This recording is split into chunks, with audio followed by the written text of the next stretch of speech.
Assalamualaikum warahmatullahi wabarakatuh. Nah, untuk saat ini kita akan belajar tentang responsive web, ya, dimana responsive ini lebih kepada riset, ya, dan mudah-mudahan nanti kalian bisa mengikuti materi dari saya dan bisa mempraktekkannya.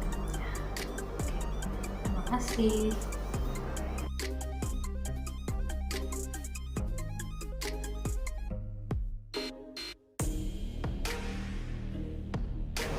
Assalamualaikum warahmatullahi wabarakatuh. Nah, untuk pada pertemuan kali ini kita akan bahas tentang user research. User research ini apa sih sebetulnya?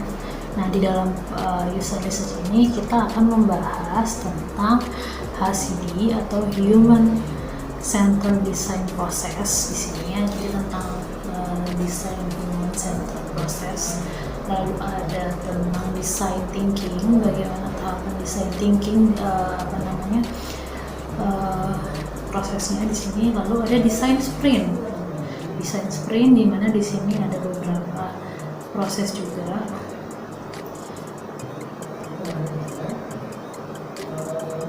Nah, nanti goals dari materi ini adalah kalian dapat melakukan sebuah contoh interview. Contoh interviewnya di sini ada tahapan-tahapannya. Apa saja pertanyaan-pertanyaan yang bisa kita gunakan sebagai riset, ya.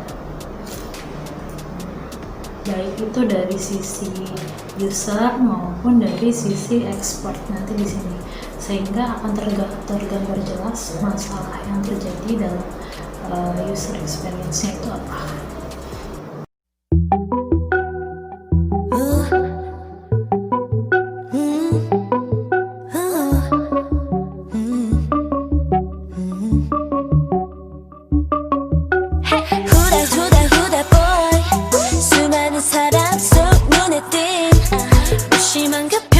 Oke, ya, kita masuk ke sesi kelima user research, ya. Nah, di sesi kelima ini adalah kita akan membahas 4 topik. Yang pertama design challenge, inspiration, empathize, dan understand, ya, di sini. Nah, untuk form design challenge ini adalah kita membuat desain di sini. Nah, di mana desain yang baik itu seharusnya adalah bisa memframe human terms, artinya bisa mengcapture kondisi dari user atau manusia. Nah, kemudian broad enough to allow you discover the areas unexpected value.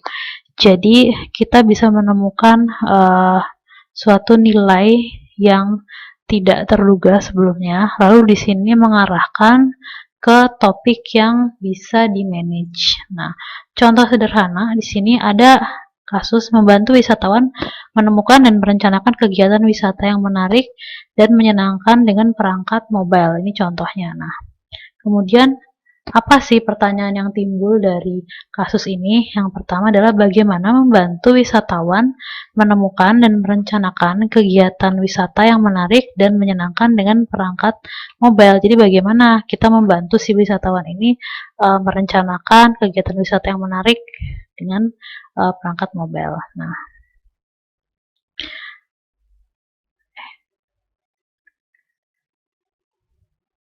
Oke, lanjut ke form design challenge di sini. Nah, form design challenge ini adalah kita akan mulai menentukan siapa sih usernya. Nah, siapa usernya? Nah, kemudian di sini kita juga menemukan apa yang akan mereka lakukan. Nah, contoh lain, bagaimana merancang sistem yang dapat membantu mahasiswa dalam menemukan dan merencanakan proses kuliner di kantin kampus. Nah, pada saat jam istirahat. Nah, ini kan terjadi antrian, ya, misalnya. Nah, oke, lanjut. Kemudian tahap yang selanjutnya adalah mendefinisikan user dan stakeholder. Nah, di sini untuk usernya, untuk stakeholdernya, nanti kita bagi lagi, kemudian kelompokkan stakeholder berdasarkan peran-perannya. Lalu tentukan untuk kelompok mana rancangan ditujukan. Nah, ini contoh ada pemetaan stakeholder, ya. Nah, kalau tadi kasusnya tentang objek wisata, maka dibagi menjadi beberapa peran masing-masing ya. Di sana ada kelompok wisatawan, ini ada individu, kelompok kecil, keluarga, dan rombongan. Lalu pendukungnya ada pemerintah, serta transportasi, lalu bisnis wisatanya yang harus digandeng di sini, yang artinya harus yang bisa kita ajak kerjasama. Ada tour operator, hotel, dan kuliner. Karena orang kan biasanya kalau wisata itu pasti dia ke tempat-tempat makan juga.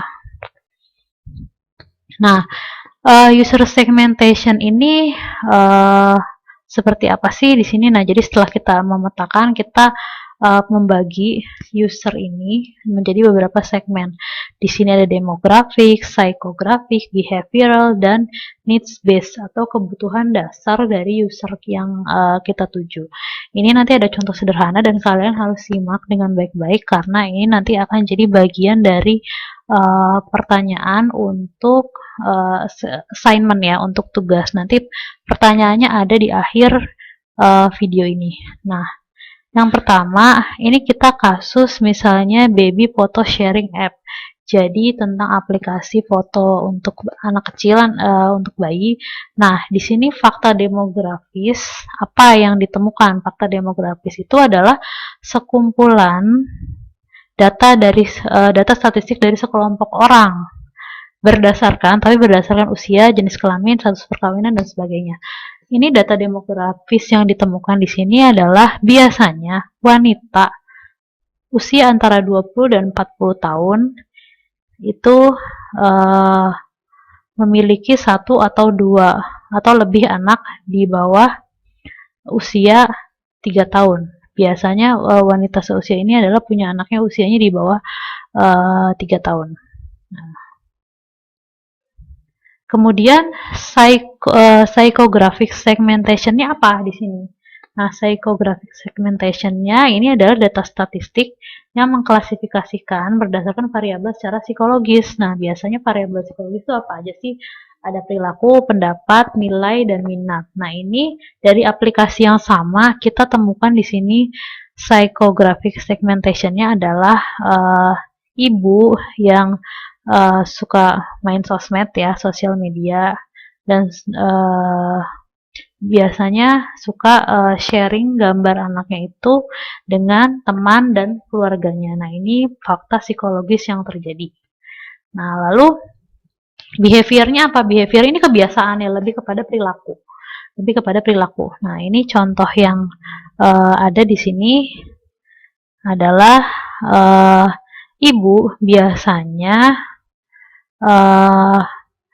sharing atau membagikan 3 atau lebih foto bayi dalam 1 minggu di sosial media.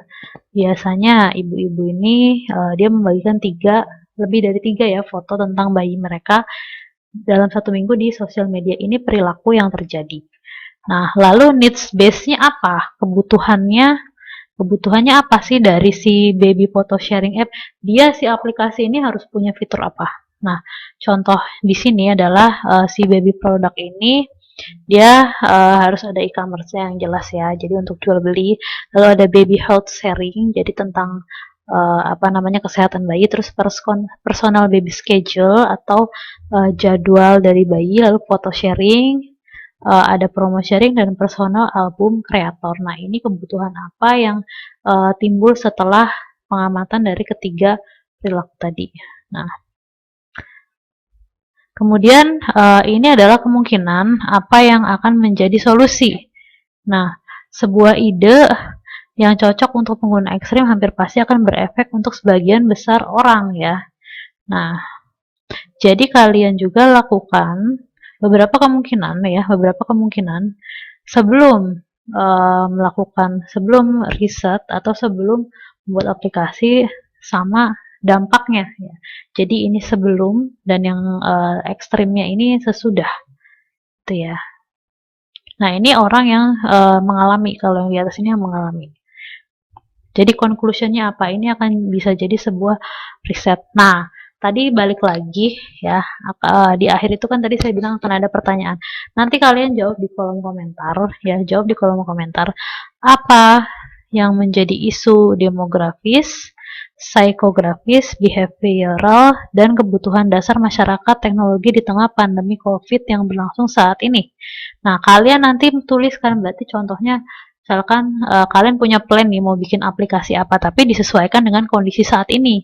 Misalnya nih kalian mau bikin aplikasi apa ya, pesan antar makanan misalnya, atau misalkan ya semacam itu, pesan antar makanan. Nah, itu dampak fakta yang terjadi apa, misalnya demografiknya apa nih. Kalau di sini kan contohnya tadi uh, wanita usia 20 sampai 40 tahun biasanya punya anak di bawah usia 3 tahun. Nah, kalau misalkan untuk yang kasus tadi itu fakta yang terjadi apa gitu yang kalian amati di kehidupan sehari-hari. Kalau misalnya mungkin bisa juga nih usia, misalkan kalian temukan fakta nih usia di bawah 20 tahun itu menyukai apa namanya biasanya memesan makanan sebanyak 3 sampai 4 kali dalam seminggu. Nah, itu juga bisa jadi faktanya. Terus psychographic segmentation. Nah, ini lebih tadi yang saya bilang lebih kepada secara efek secara psikologisnya ya. Nah, itu silahkan kalian jawab nanti pertanyaannya di kolom komentar ya. Jangan lupa diberi NIM, nama, kelas, jawaban. Tadi kalau dari contoh yang sebelumnya sebenarnya udah jelas ya apa yang bisa ditemukan. Nah, cuman di sini saya mau ada tambahan jadi aplikasi yang akan kalian rancang atau yang sedang digarap sekarang itu dikaitkan dengan teknologi di tengah pandemi COVID yang berlangsung saat ini nih. Ini pada saat pandemi COVID ini orang kebanyakan butuhnya apa? Nah, itu yang bisa kalian kaitkan di sini. Seperti itu. Mungkin mudah-mudahan jelas apa yang saya sampaikan. Nanti silakan dijawab saja dan juga nanti dikerjakan juga untuk tesnya ya. Terima kasih.